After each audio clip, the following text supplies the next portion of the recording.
నిన్న పల్నాడు జిల్లాలో పల్నాడు ఎమ్మెల్యే పిన్నెల్లి రామకృష్ణారెడ్డి ఏ విధంగా పాల్వాయి గేట్లో ఉన్న ఎలక్షన్ కమిషన్ పెట్టిన బూత్ ఏ విధంగా ఈవీఎం అండ్ వివిప్యాట్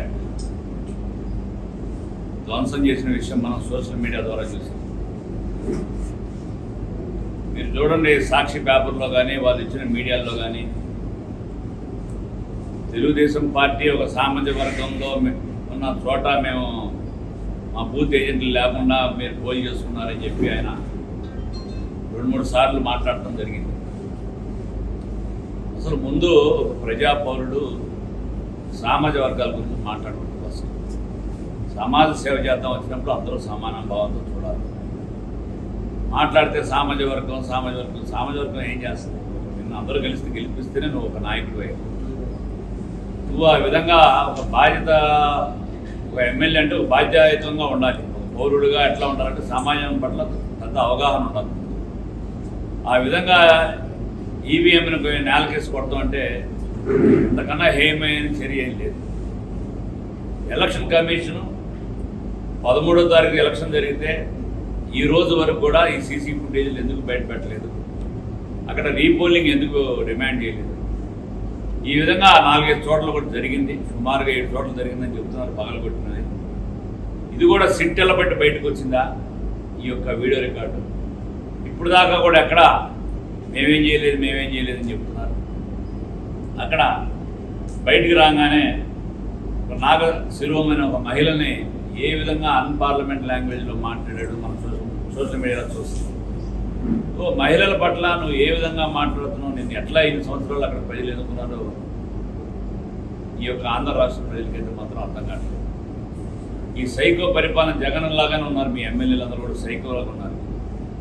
ఇవన్నీ సైకో వాళ్ళే చేస్తారు. ఎట్లాంటి ఈవీఎం పగలగొడతారు అంటే ఒక ఫ్రస్ట్రేషన్లో మేము గెలవట్లేదు, ఇప్పుడు దాకా మేము అన్యాయంగా ఆక్రమించుకున్న మా రాజ్యం ప్రజాస్వామ్యబద్ధంగా పోతుంది అనే భావన కలిగినప్పుడు ఆ ఫ్రస్ట్రేషన్లో ఇట్లాంటివన్నీ సైకో పనులు చేస్తున్నారు. మేము దీన్ని ఖండిస్తున్నాం. ఇమ్మీడియట్గా రామకృష్ణారెడ్డిని అరెస్ట్ చేయాలని చెప్పి డిమాండ్ చేస్తున్నాం.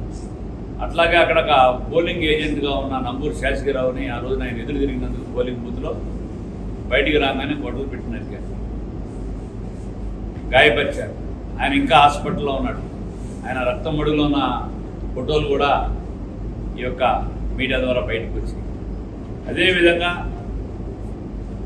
అక్కడ మంజులారెడ్డి గారిని ఏ విధంగా గాయపరిచారో మొదటి రోజున అందరికీ తెలిసిన విషయం. ఎంత భయభ్రాంతులుగా నువ్వు ప్రజలు గురి చేసినా మీ పార్టీ మీద వ్యతిరేకం, జగన్ మీద వ్యతిరేకం, నీ మీద వ్యతిరేకంతో ప్రజలందరూ వచ్చి పోలింగ్ జరిపి నువ్వు తప్పకుండా మాచర్ల నుంచి ఓడిపోవడం ఖాయం, తప్పకుండా అక్కడ బ్రహ్మారెడ్డికి వెళ్ళడం ఖాయం, ప్రజాస్వామ్యబద్ధంగా గెలుస్తున్నాడు.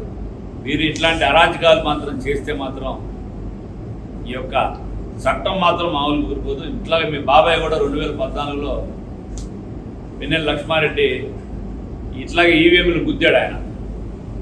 ఆయన తర్వాత మరణించారనుకోండి. అదే మీ యొక్క సాంప్రదాయం నువ్వు మాత్రం ఇంకా కొనసాగిస్తావు. ఆయన గుద్దితే నువ్వు బాధపడతావు. ఈ సాంప్రదాయం మీ ఇంటి పది జనానికి ఉంది. ఇట్లాంటి సాంప్రదాయాలు తప్పకుండా ఈ మానుకోవాలి.